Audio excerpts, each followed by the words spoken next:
जय श्री राम सीतारामचंद्राभ्याम नमः। आज हम गीता के दूसरे अध्याय के दूसरे श्लोक को समझने का प्रयास करेंगे। अब यह जो श्लोक है यह अर्थ की दृष्टि से बहुत महत्वपूर्ण है। पहले इसका बैकग्राउंड समझते हैं कि ये वास्तव में किस अवस्था में कहा गया है। ये पहला श्लोक है जो स्वतंत्र रूप से भगवान ने कहा है। पूर्व में एक शब्द कहा था और अब पूरा श्लोक कहा है। पहला श्लोक है, महत्वपूर्ण है। पहले इसका बैकग्राउंड, यहाँ पर कुल धर्म नष्ट होने का विचार अर्जुन के मन में चल रहा है कि मेरा कुल धर्म, मेरी जाति, मेरी बिरादरी, मेरा सब कुछ नष्ट हो जाएगा, मेरा समाज सब नष्ट हो जाएंगे, पुत्र, पिता, पितामह, पीढ़ी की पीढ़ियाँ समाप्त हो जाएंगी, नाम लेने वाले नहीं बचेंगे, जल दे करके तर्पण करने वाले लोग नहीं बचेंगे। ये उसके दिमाग में चल रहा है। निंदा, तिरस्कार, अपमान, यहाँ तक कि मृत्यु को भी गले लगाने को तैयार है। वो चाहते हैं किसी भी प्रकार से युद्ध टल जाए, चाहे उनकी मृत्यु हो जाए। गांडीवम संस्ते हस्तात् त्वक्कचैव परिदयते न च शक्नोम्य अवस्थातुं भ्रमति च मे मन। हन्युस्तन्मे क्षेमतरम भवेत्। यदि मुझे मार दे तो भी मुझे अच्छा है, पर युद्ध नहीं होना चाहिए, युद्ध रुक जाना चाहिए। फिर धनुष हाथ से गिर रहा है। ऐसा पहली बार हो रहा है कि जो गांडीव धनुष है वो चाहे द्रुपद के साथ युद्ध के समय का हो अथवा भिन्न भिन्न राक्षसों के साथ युद्ध करते समय हो, कभी भी गांडीव हाथ से गिरा नहीं है, छूटा नहीं है, पकड़ मजबूत नहीं हुई है। गांडीव को पकड़ने के कारण सव्यसाची कहलाते हैं। दोनों हाथों से धनुष को एक समान पकड़ने वाले हैं। सव्यसाची नाम है अर्जुन का। यहाँ पर अर्जुन के हाथ से गांडीव गिर रहा है। गांडीवम संस्ते हस्तात्, गांडीव हाथ से गिर रहा है। फिर आंसुओं के कारण जिनकी देखने की क्षमता वृद्ध हो गई, अस्तुर पूर्णा कुलेक्षणम विसिदन गीतम वाक्यम, मतलब आंखों को देखने की क्षमता कम हो गई, ऐसी अवस्था है।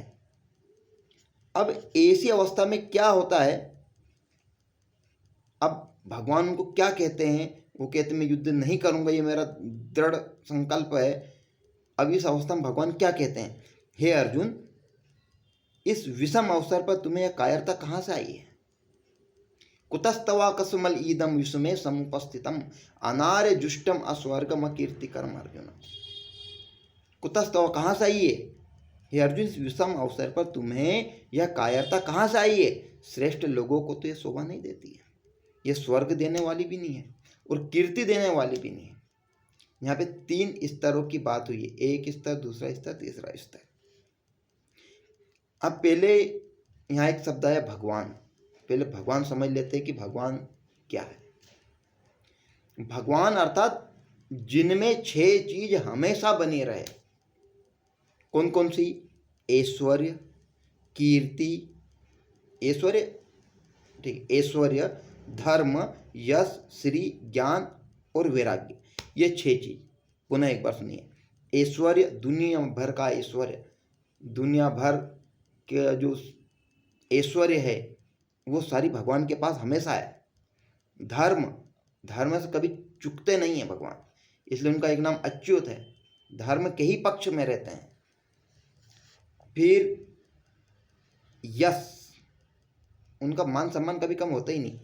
भगवान चोरी करेंगे तो भी उनका यश कम नहीं होगा, कुछ भी करेंगे तो उनकी कभी अपकीर्ति नहीं होगी, ये भगवान की स्थायी गुण है। श्री, ज्ञान, ज्ञान में कोई कमी हो ही नहीं सकती। वैराग्य, और किसी से मोह नहीं उनको। भगवान अपने से अपने कितने सगा हो उसकी परीक्षा लेने के लिए तैयार रहते हैं। ये 6 चीजें जब मिलती है तो भगवान होते हैं। तो हम क्या है, मनुष्य क्या है? भगवान कहते हैं ममे वांसो जीव लोके जीव भूता सनातन, मेरा ये अंश तुम्हारे अंदर है। तो वास्तव में मनुष्य क्या है? तो मनुष्य 2 चीजों का संगम है। एक है ऊर्जा, दूसरा है समय। हम हमारी ऊर्जा का उपयोग कर सकते हैं, हमारी शक्ति का प्रयोग कर सकते हैं और समय का, टाइम का उपयोग कर सकते हैं। ऊर्जा और समय का योग वही मनुष्य है। परंतु भगवान समय के बंधन में नहीं बंधते। इसीलिए कहते हैं न तो एवं हम जातु न सम नौतम में जनाधिपा न चेव न भविष्याम सर्वे वही मतः परम। किसी जमाने में तुम नहीं थे कि मैं नहीं था, कि अथवा ये राजा लोग नहीं थे, सब किसी न किसी समय थे और वापस आएंगे। ऐसा भगवान कह रहे। क्यों कह रहे? क्योंकि समय के बंधन में बंधते नहीं है। भीष्म पितामह अपने बहुत सारे पूर्व जन्मों को देख लेते हैं, परंतु मनुष्य है इसलिए समय में बंधन में बंधे हुए हैं। परंतु भगवान उससे भी आगे के जन्मों को देख करके उनके गुण दोष पाप सब बता देते हैं। क्यों? क्योंकि समय के बंधन में नहीं बंधे थे, ऊर्जा के बंधन में नहीं बंधे हैं। अब इतना बड़ा पहाड़ भगवान ने एक उंगली पर उठा लिया। क्यों? क्यों उठा लिया? क्योंकि ऊर्जा अनलिमिटेड है, ऊर्जा के बंधन में बंधे ही नहीं है। बड़े बड़े राक्षसों को मारना, बड़ी से बड़ी ऐसे जो कारनामे दिखाना, ये क्योंकि ऊर्जा मनुष्य के अंदर एक सीमित ऊर्जा है, हमारी शक्ति सीमित है। तो सीमित शक्ति में बंधे होने के कारण हम नहीं कर पाते, परंतु भगवान उस सीमा में बंधे नहीं हैं, अनलिमिटेड है। इसलिए ना तो थकते हैं और ऐसे बड़े बड़े काम करके बताते हैं। क्यों? क्योंकि भगवान के अंदर 6 चीज़ें हैं, 6 चीज़ों के संयोग द्वारा बने हुए हैं भगवान। कौन कौन से? ऐश्वर्य, धर्म, यश, श्री, ज्ञान और वैराग्य। परंतु मनुष्य 2 ही चीज़ों का संयुक्त जो समुच्चय है वो है ऊर्जा और समय। माननीय एकनाथ जी भी यही कहते हैं कि मनुष्य क्या है, मनुष्य जीवन क्या है? ऊर्जा और समय का समुच्चय, उनका योग, उनका संयोजन, इससे आगे कुछ भी नहीं है। तो ये लिमिटेशन है यहाँ पर। फिर आगे भगवान कहते भी हैं, आगे अपन श्लोक पर जाते हैं, कुतस्तवा कस्मल ईदम विष्णु में समुपस्थितम। ये कस्मलता, जो कायरता है, ये किसी भी मनुष्य का जन्मजात गुण नहीं है, क्षणिक है। क्यों है? किसी के अंदर कायरता कहाँ से आ जाती है?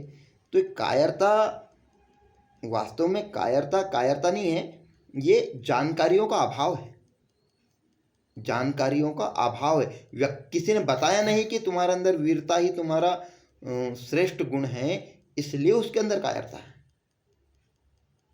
किसी भी व्यक्ति के अंदर कायरता होती ही नहीं है, परंतु कायर क्यों हो जाता है, क्यों भग पड़ता है? क्योंकि उसको जानकारियों का अभाव है। जानकारी होने पर वो डटा रहेगा, वो मरते दम तक युद्ध करेगा। तो यहाँ पर भी ये हो रहा है कि अर्जुन को जानकारियों का अभाव है, इसलिए ये कायरता आ गई है, इसलिए रण छोड़ने को तैयार हो गए। कोई भी मनुष्य रण छोड़ने के लिए कब तैयार होता है? जब जानकारियों का अभाव। तो यहाँ पर भी ये हो रहा है, जानकारियों का अभाव क्षणिक है, इसलिए भगवान और बाकी जानकारी देते हैं। अच्छा, जानकारी प्राप्त होने के बाद में कंपटीशन भी समाप्त हो जाता है। एक उदाहरण है, 2 संगीतकार थे, दोनों के बीच बिल्कुल घमासान चलता रहता था। एक अच्छा श्रेष्ठ वादक था, उसको किसी राजा ने बुला लिया अपने यहाँ संगीतकार के रूप में, वो नृत्यांगनाओं के नृत्य के ऊपर धुन बजाता था। परंतु एक जो उसका ही मित्र था, जो कमजोर था, वो मंदिर में बैठ करके बजाता रहता। वो भगवान की खुशी के लिए बजाता था और वो राजा की खुशी के लिए बजाता था। कुछ समय के बाद जब दोनों मिले तो पता चला कि जो राजा के यहाँ पर बजाता था उससे कई गुना अच्छा श्रेष्ठ वादक वो बन चुका है। उसके मन में कभी कॉम्पिटिशन, अब भाव खत्म हो गया। अब जो परस्पर विवाद का जो भाव, तो भाव खत्म हो गया। क्यों? क्योंकि अब जानकारी आ गई कि वास्तव में हमारा लक्ष्य ये नहीं है, हमारा लक्ष्य कुछ और है। जानकारियों का अभाव हुई विवाद की स्थिति खड़ी करता है। जानकारियों का अभाव ही प्रतिस्पर्धा करवाता है और उसी कारण युद्ध भी होता है, उसी कारण कायरता भी आ रही है। ये अब ये क्षण भंगुरता का पता लग जाता है कि वास्तव में जो जीवन है वो क्षण भंगुर है, ये पता लग जाता है। अब यहाँ पर कुछ चीज़ें आई है। यहाँ पर एक भगवान ने शब्द प्रयोग किया है, कुतस्तव कस्मल ईदम। कुतस्तव कस्मलिदम विस्मय समुपस्थितम अनार्यजुष्टम अस्वर्गम अकीर्तिकरम अर्जुन। वास्तव में ये कायरता है, ये बताना चाह रहे अर्जुन को कि अर्जुन, क्या तुम 1 वर्ष के लिए जो नपुंसकता का जो तुम्हें श्राप मिला था, क्या अभी समाप्त नहीं हुआ? एक भाव ये भी है, वहाँ पे अर्जुन शब्द प्रयोग हुआ है। अर्जुन नाम लेकर के ही उनको श्राप दिया गया था कि हे अर्जुन, मैं तुम्हें श्राप देती हूँ